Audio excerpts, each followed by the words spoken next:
திறக்கப்படும் சித்த ரகசியம், அவிழ்க்கப்படும் முடிச்சுக்கள். அண்டத்தில் உள்ளது பிண்டத்திலும் உள்ளது. உங்களாலும் அற்புத ஆற்றல்களை பெற முடியும்.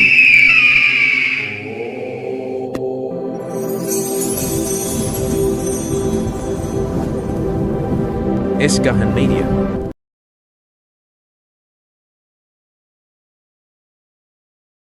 சூப்பர் பவர், அதாவது குலதெய்வத்தோட நம்ம பேசலாம், இஷ்ட தெய்வத்தோட பேசலாம். நமக்கு நிறைய மாற்றங்கள் வரும், நிறைய விஷயங்கள் மூளையோட செயல்திறன் அதிகரிக்கும் அப்படின்னு சொல்லி ஒரு பதிவு போட்டிருந்தேன். தீப தியானம்.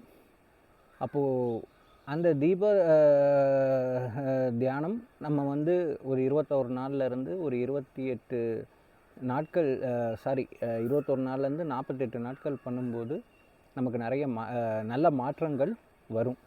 அடுத்து என்ன அப்படின்னு பார்த்தீங்கன்னா, இப்போ அடுத்த பார்ட் 2, அப்போது இந்த தியான நிலையில் பார்ட் 2 இன்றைக்கி அதுக்கான வீடியோ நான் கொடுக்க போகிறேன்.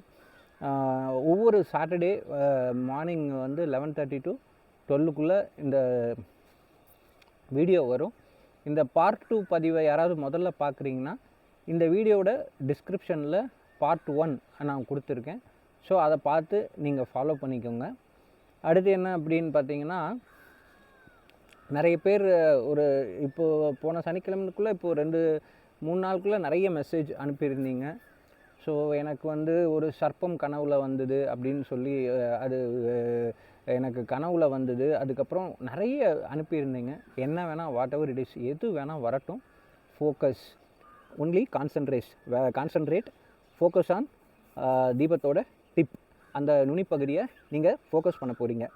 அடுத்து என்ன அப்படின்னு பார்த்தீங்கன்னா, இப்போ நான் கொடுக்கக்கூடிய பதிவுகளில் 7 நிலைகள் இருக்குது. அப்போது ஒவ்வொன்றா நான் சிம்பிளாக நீங்கள் பண்ணுற மாதிரி நான் கொடுக்க போகிறேன்.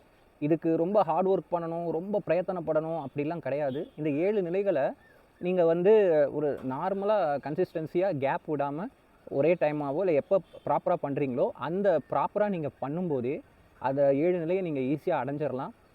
அதுக்கப்புறம் வரக்கூடிய இது யார் ஃபுல் ஃபோக்கஸாக பண்ணாங்களோ அவங்களால மட்டும்தான் அடுத்தடுத்த நிலைகளை கடக்க முடியும். அப்போது இந்த மாதிரி பதிவுகளை நான் உங்களுக்கு கொடுத்துட்டு வரேன்.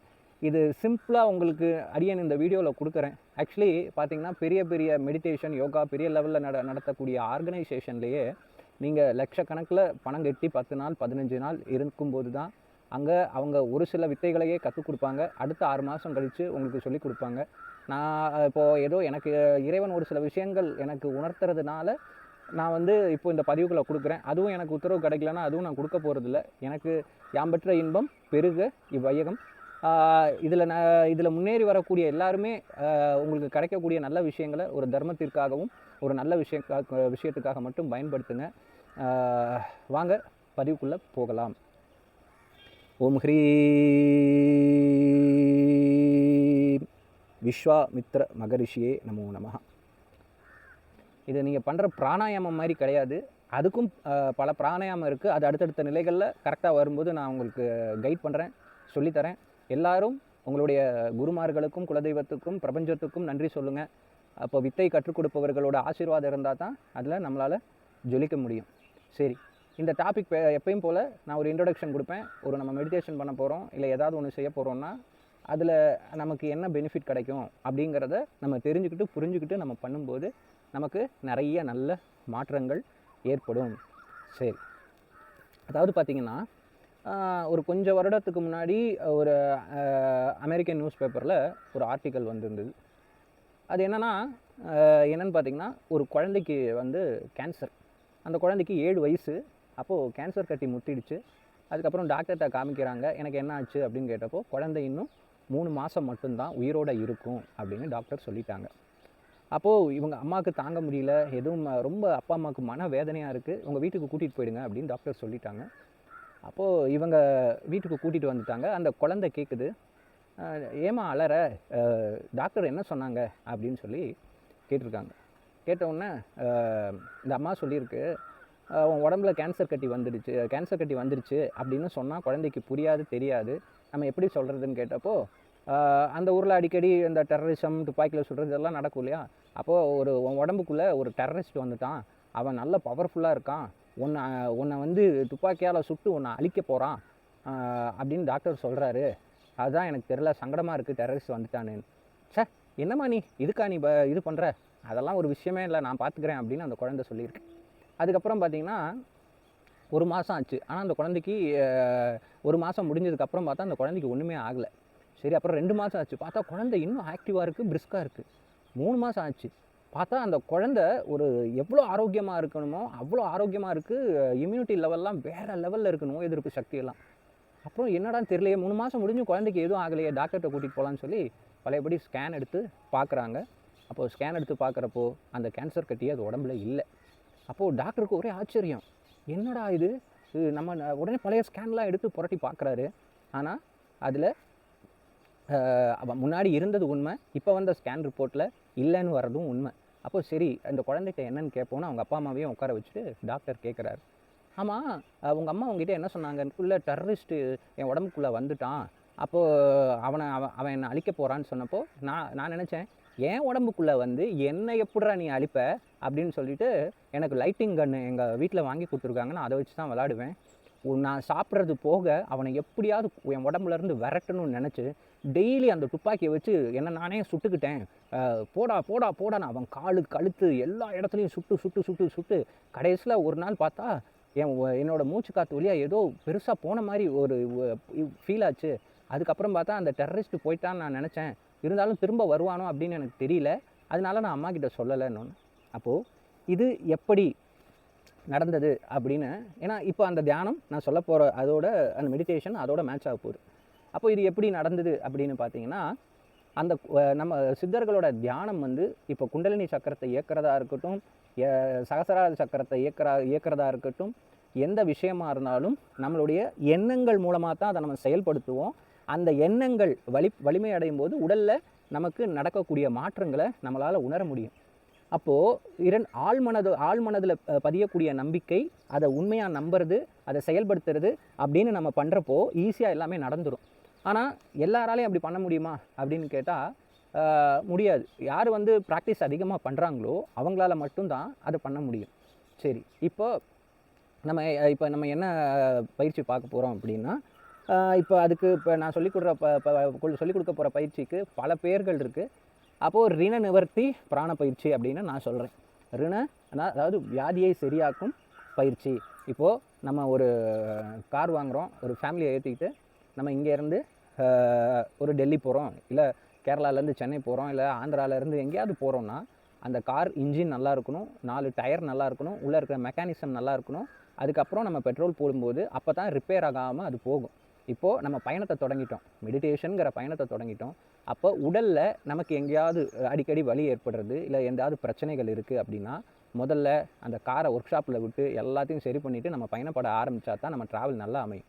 அதே மாதிரி இந்த 2வது பயிற்சி எதுக்குன்னா, நம்ம உடம்புல தலைவலி வர்றது, கைகால் வலி வர்றது, இல்லை எந்த வியாதி வேணால் இருக்கலாம், வாட் எவர் இட் இஸ், இதெல்லாம் சரி பண்ணால் தான் அடுத்த நிலையிலேருந்து நம்மளால் பயணப்பட முடியும், இல்லைன்னா பயணப்பட முடியாது. அப்போது இந்த பயிற்சியை நீங்கள் எப்படி பண்ண போகிறீங்கன்னா, தயவு செய்து இப்போது அந்த தீப பயிற்சியை 48 நாள் முடிக்காமல் நீங்கள் வந்து இந்த பயிற்சியை பண்ணக்கூடாது. ஸோ இந்த வீடியோவை நீங்கள் சேவ் பண்ணி வச்சுக்கோங்க. அதுக்கப்புறம் உங்களுக்கு வந்து அது முடித்த உடனே இந்த பயிற்சி உதவும். அப்போ அந்த பயிற்சியை நிறுத்திடுமா அப்படின்னு கேட்டிங்கன்னா அதுவும் நிறுத்தக்கூடாது. அது நீங்கள் ஒரு 15 மினிட்ஸ் to 20 மினிட்ஸ் பண்ணுறீங்க, சரி ஒரு 15 மினிட்ஸ் பண்ணுறீங்கன்னு வச்சுக்கோங்களேன். இது அந்த பயிற்சியும் பண்ண போகிறீங்க. கொஞ்சம் கொஞ்சமாக நம்ம ஏற்றும் போது நமக்கு உட்கார்ற தன்மை வரும், போர் அடிக்காது, மனசு பக்குவம் வரும், கிரகிச்சிக்கக்கூடிய தன்மை கிடைக்கும். அப்போது நீங்கள் என்ன பண்ண போகிறீங்க அப்படின்னு பார்த்தீங்கன்னா, அந்த பயிற்சியை 15 நிமிஷம் பண்ணிவிட்டு அதுக்கடுத்து இதை 7 நிமிஷம் இந்த பயிற்சியை பண்ண போகிறீங்க. நம்ம கண்ணை திறந்து அந்த பயிற்சியை பார்த்து பண்ணிகிட்ருப்போம். ஸோ கண்ணெல்லாம் டயர்டாக இருக்கும். இந்த பயிற்சி நம்ம கண்ணை திறந்துட்டு பண்ண போகிறதில்ல. சேம் இதே மாதிரி உட்காந்துக்க போகிறோம். பத்மாசனத்துலேயோ சுகாசனத்துலேயோ உட்காந்துக்கோங்க. இப்படி முத்திரைகளை வச்சாலும் சரி, இல்லை சின்முத்திரை வச்சாலும் சரி, கம்ஃபர்டபுளாக வடக்க பார்த்து தான் நீங்கள் உட்காரணும்.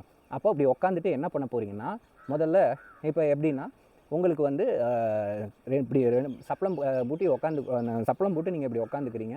உட்காந்துக்கிட்டு உங்களுடைய மூச்சு காற்று இருக்குல்ல, மூடிக்கிறீங்க, கண்ணை மூடிட்டு.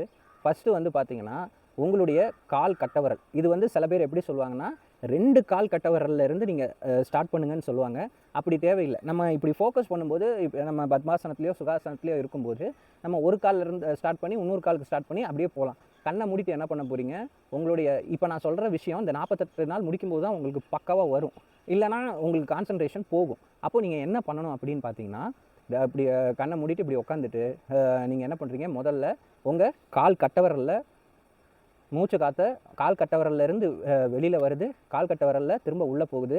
அதுக்கப்புறம் பார்த்தீங்கன்னா திரும்ப அப்படியே ஒவ்வொரு விரலாக போகுது. அதுக்கப்புறம் காலில் வருது மூச்சு காற்று. அதுக்கப்புறம் பார்த்தீங்கன்னா அந்த காற்று அப்படியே அங்கே எல்லாம் அந்த விரல்கள்லாம் நீங்கள் மூச்சு காற்று விட்டு முடிச்சதுக்கப்புறம் அங்கேருந்து அப்படியே காற்று அப்படியே ஸ்ப்ரெட் ஆகிற மாதிரி ஃபீல் பண்ண போகிறீங்க.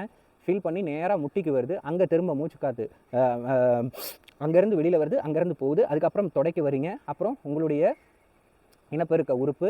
அதுக்கப்புறம் திரும்ப இந்த தொடைக்கு வருது. இந்த தொடையிலேருந்து கீழே முட்டிக்கு போகுது. முட்டியில் அப்படியே உள்ளேருந்து வெளியில் வருது. திரும்ப அப்படியே காற்று பரவி வந்து இந்த 5 விரல்களில் ஒவ்வொரு விரலாக வருது. திரும்ப அகைன் காற்று பேக் அப்படியே வந்துட்டு அதுக்கப்புறம் பார்த்திங்கன்னா அடிவயிறு, தொப்புள் பகுதி, அதுக்கப்புறம் மார்பு பகுதி, 2 மார்பு சைடும் பரவுது. அதுக்கப்புறம் தொண்டைக்கு போகுது. அப்புறம் பார்த்திங்கன்னா வலது கையில் இந்த ஷோல்டர் எங்கெங்கெல்லாம் ஜாயிண்ட் ஆகுதோ அங்கெல்லாம் மூச்சு காற்று வந்து போகிற மாதிரி ஃபீல் பண்ணுறீங்க. அடுத்து ஸ்ப்ரெட் ஆகி எல்போ முட்டிக்கு வருது. அதுக்கப்புறம் இங்கேருந்து வந்து இப்படி ஒவ்வொரு விரலாக வருது.